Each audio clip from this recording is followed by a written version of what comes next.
Vamos voltar a falar do temporal que castigou a capital na última sexta-feira. O G1 teve acesso a imagens de câmeras de segurança que mostram o Beco do Batman, na zona oeste da cidade, se transformando em um rio em menos de 20 minutos. A zona oeste foi uma das mais atingidas pela chuva de sexta, o principal ponto turístico ali da Vila Madalena, digamos assim, mais uma vez alagou. A água chegou a quase 2 metros de altura, de acordo com comerciantes que trabalham ali na região do Beco do Batman. Tá aí, ó, o vídeo na tela inteira para você. Vai vendo só. A água vai chegando, ali é uma baixada, né? Na parte mais baixa da Vila Madalena. Aí é carro, é tudo, né? Entulho, lixo, vai tudo ali. A rua completamente tomada pela água. Essa enchente só baixou cerca de 1 hora depois do início da chuva. Além da dificuldade de escoamento, a baixa capacidade de absorção de água da chuva, né, é um dos principais pontos aí de alerta dos ambientalistas para as enchentes na capital. Recentemente, o quadro verde mostrou um problema que se espalha por toda a cidade. As árvores sufocadas pelo cimento. Vamos relembrar. Em geral, boa parte das árvores tem raízes que vão até o limite da copa. É assim que elas ficam em pé. E as raízes precisam respirar, fazer trocas gasosas e captar água do solo. As muretas impedem que a chuva que corre pelas calçadas chegue às raízes. E troncos soterrados de cimento também não captam água. A consequência é que ela vai passar feito enxurrada pelas ruas. Sem terra, espaço e raiz, as árvores são impedidas de levar boa parte da água para o lençol freático, onde poderiam beber quando precisassem. E acima do cimento, a enxurrada não escoa e se torna cada vez mais violenta. Depois que a reportagem foi ao ar, a Prefeitura de São Paulo diz que a cidade tem mais de 50% do território com cobertura vegetal. Só que a maior parte dessa área verde está concentrada no extremo sul da cidade. Outras regiões, como a Zona Oeste, por exemplo, estão repletas de construções e, consequentemente, impermeabilizadas. A Ananda Apple está lá no Beco do Batman, você viu ainda há pouco, é um espaço por onde passa um córrego ali, inclusive, mas também sufocado pelo concreto, não é, Ananda? Bom dia. Bom dia, Rodrigo. Isso mesmo, o córrego está embaixo de nós, canalizado. E aqui havia um jardim de chuva eficiente que foi feito em 2018, mas veja o que sobrou dele. Um canteiro baixo, cheio de terra e praticamente inútil na sua função. Mas isso foi bem diferente. Em 2018, nós vamos ver nas imagens o Verdejando, que era um projeto da TV Globo, junto com voluntários, ambientalistas e equipes da Prefeitura, com a indicação da Prefeitura, tiveram essa indicação de que esse era um bom lugar para fazer um jardim de chuva, bem no meio do Beco do Batman, para onde convergem as águas aqui da Vila Madalena. Na época, esse jardim de chuva foi feito com uma mureta bem alta, de mais de meio metro, exatamente para quando viesse a enxurrada, ela fosse detida nessa mureta e não penetrasse diretamente com violência sobre o jardim. A mureta tinha uns buraquinhos embaixo que faziam a água entrar aos poucos, e o conceito do jardim de chuva era esse, era cerca de um poço de infiltração de 1 metro de profundidade em camadas. Na parte de cima, terra boa, com árvores nativas, com vegetação nativa rasteira, tudo da Mata Atlântica, mais embaixo areia, brita, manta, até pedras maiores, de forma que a água infiltrava por baixo aos poucos e por cima, ia passando por essas camadas e ficava mais limpa quando chegava embaixo, indo para o lençol freático, ou se tivesse uma canalização, ela poderia ser aproveitada, ou então drenada para um ponto mais distante, em que a água chegaria limpa, em menor quantidade e em menor velocidade. Esse era o jardim de chuva original que foi feito aqui. Vamos ver uma imagem quando o jardim de chuva tinha 4 meses de vida somente e a eficiência dele. O Beco do Batman enche, mas a enxurrada não passa da altura da mureta, tanto que a gente vê que tem uma senhora em cima dessa mureta, provavelmente foi salva por ela. Então o jardim está cheio, mas da água que infiltrou por baixo. Depois, aos poucos, essa água vai baixando e aí ele tem a sua função cumprida de aqui segurar a enchente, não varrer tudo que está por cima, não lavar tudo que está por cima, e a água entrar aos poucos no jardim e depois baixar. A gente tem fotos que mostram, 4 anos depois, como é que estava esse jardim. Ele virou uma pequena florestinha, com as árvores típicas de beira de rio, tinha eritrina, tinha ingá, e tudo que estava plantado aqui, árvores e vegetação rasteira, cresceu bastante com raízes mais robustas que seguravam esse jardim. Mas acontece que isso mudou.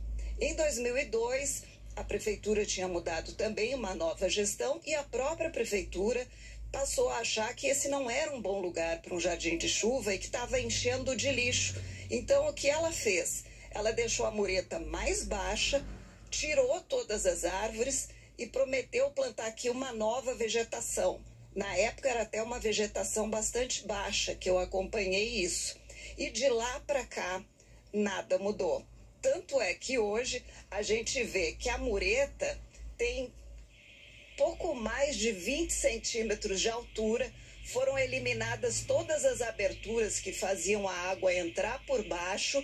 Então, quando vem a enchente, que é mais ou menos numa altura assim, varre tudo o que está aqui em cima. Nada do que a prefeitura tenha plantado depois vingou. Olha só, tem meia dúzia de mudas de falsa íris, o resto é um capim invasor. E com certeza, provavelmente foi ontem que a prefeitura botou essa terra nova. Tanto é que tem um montinho de terra aqui fora que sobrou. Se tivesse aqui essa terra antes da enchente, teria sido lavada. E isso é totalmente inútil.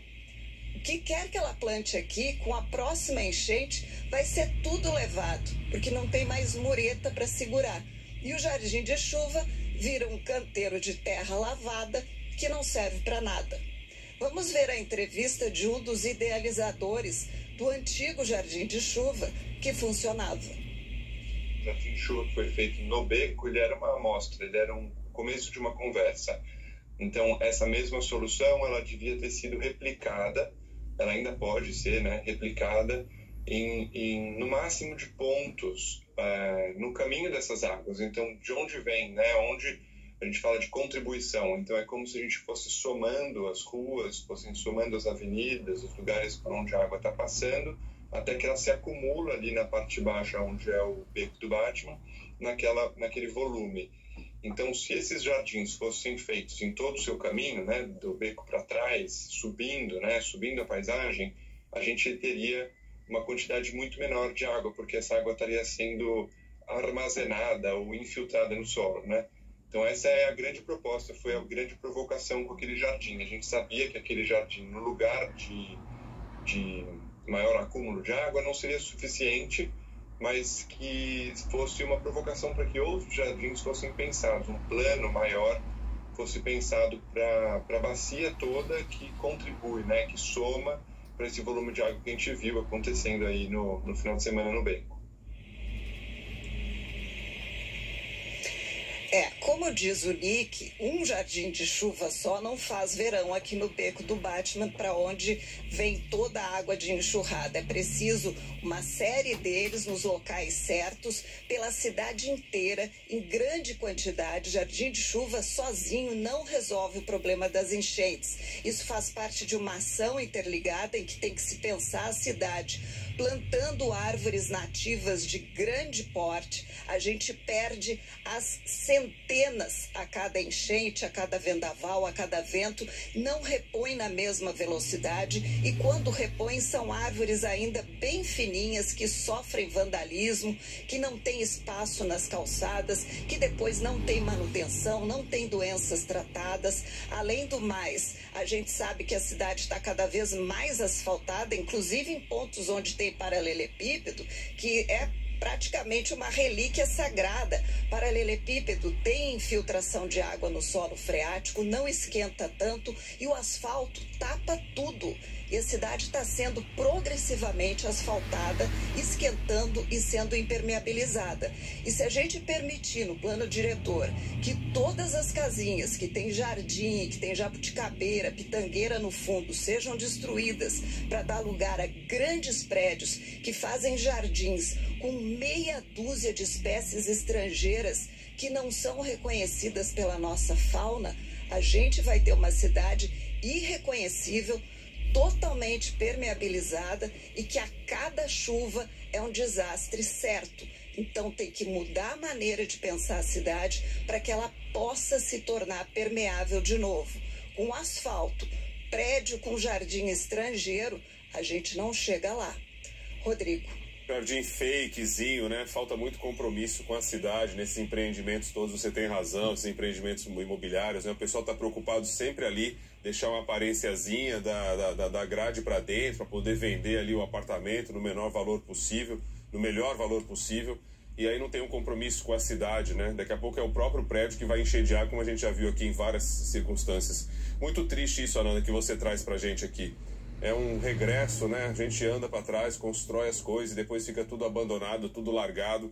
E a gente vê o que acontece. Uma pessoa acabou morrendo, inclusive, um artista que fazia desenhos, ilustrações sobre a própria questão da enchente. Quer dizer, isso fazia parte da vida dele. E a gente está assistindo tudo isso. É muito, muito triste isso que você conta para nós agora.